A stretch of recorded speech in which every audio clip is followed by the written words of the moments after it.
Hello, it's Jesse Green, D619 Nerd for my top 25 favorite movies of all time, number 24. In this list, and again, I have an honorable mention, and in this honorable mention is totally opposite to my 24th pick. There was a movie that came out a couple months ago, Saving Mr. Banks, talking about Mary Poppins. And yes, Mary Poppins with Julie Andrews, Dick Van Dyke,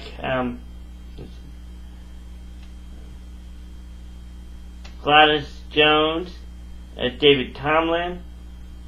How long it took Disney to get this made? Almost 20 years.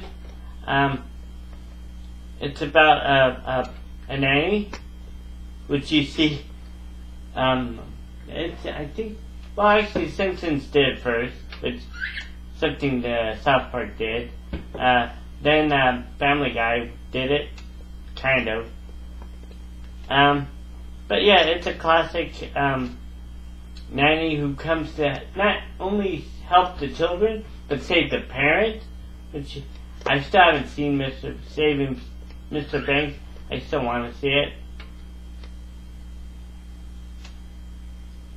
And it's just like these adventures with the children, dancing with like penguins. Everybody makes fun of Dick Van Dyke's accent because he goes in and out, but you know it doesn't matter. You're just engaged with Mary Poppins, and I've always liked Julie Andrews. Yeah, it's from 1964, so yeah. So it's a long time ago. So, yeah, there's great songs like Spoonful of Sugar. Kinda would make the medicine go down, yeah. My favorite is Feed the Bird, which is also Walt Disney's favorite song. It's beautiful. Linda Darnell, who was the mom from Grapes of Wrath, was in her last film role. She died like a couple of years after that. Actually, I think she died 2 years after Disney, but this was her last film.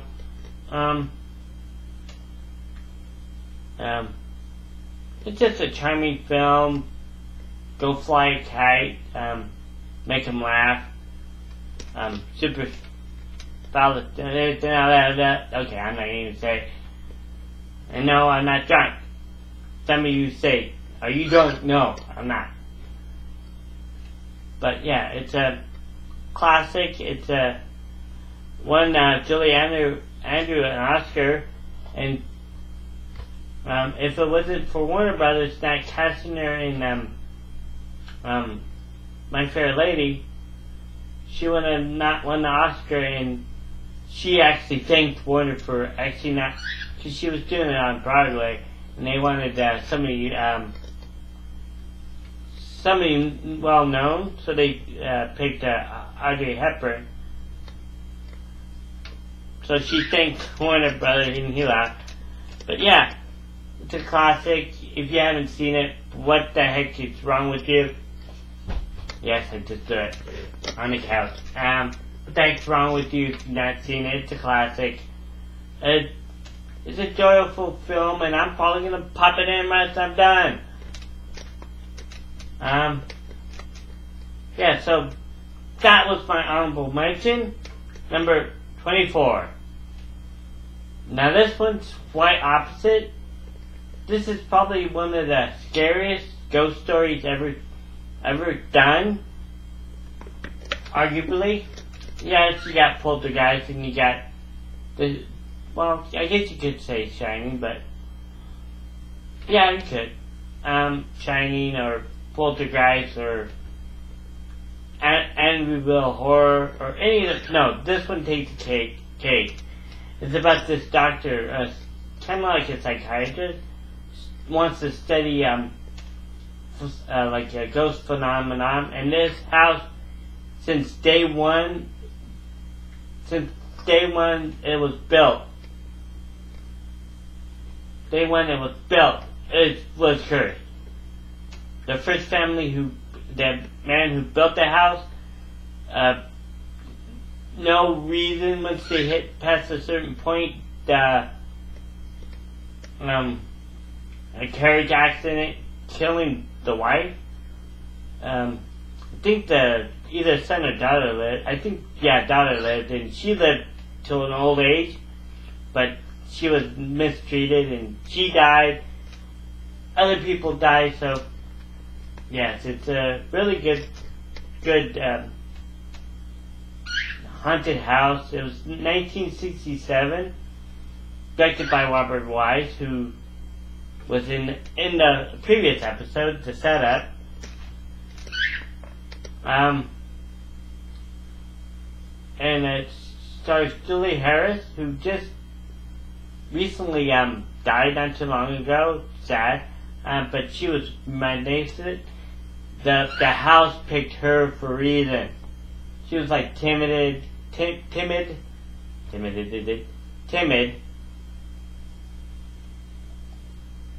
Her sister-in-law, sorry, excuse me, I fiddle. Sorry. Her sister-in-law mistreated her. The niece mistreated her. She helped buy the car, but they wouldn't let her go. She technically stole it. And it's just like, basically it's low tech. You hear growling noises, you hear, I don't know if you hear change, but yeah, you hear like weird noises, freaky things happen at night, stuff fall over, stuff almost hits people, so yeah, you don't really actually see anything, but it's what you don't see is what makes this movie work.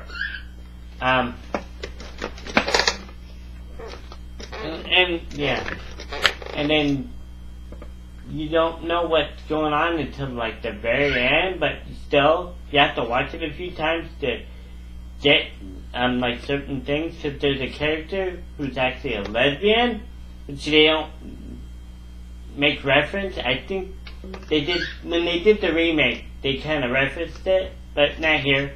It's all suggestive, which actually makes it better.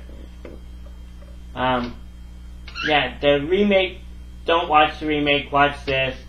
It sucked. Even with Catherine Zeta-Jones and Liam Neeson were in it, don't. And they did quite a few of these type movies. Like this one, and 13 Ghosts, and one of my favorites, The House on a Haunted Hill. They did a remake of that, which actually did work. I like that one too. But the remake of Haunting and 13 Ghosts did not work. I hated both of them. So watch this one instead. You'll enjoy it. Get the popcorn ready, and I really don't watch it in the dark because I wouldn't recommend that. So it's a great horror film, a psychological thriller, if you will.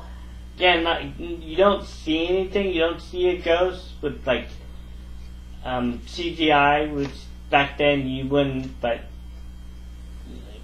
it was practical stuff that you see, and like there's like pounding on doors, which would freak me the F out. So check it out. This is Jesse Green, D61. Oh, hold on. Dope. I already screwed it up. Sorry. Next is part 23. It's movie 23, or favorite movie of all time 23. This one, you got people love it or they hate it, but it's actually, it's technically a superhero film. It's rated R, so that's gonna narrow it down. Is it a true classic? No. Is it enjoyable? Yes. There's some good parts in that. Yes, I'm talking about 2004 Punisher, which is way better than the one with Ray Stevens, Punisher Warzone. Thank you. It kind of changes the character. I should wait. I should talk about it more in depth. But yes, it's the Thomas Jane who should have done more of these. But yeah, I'll be back with the next one. This is Jesse Green signing off. Sorry, I kind of rambled at the end.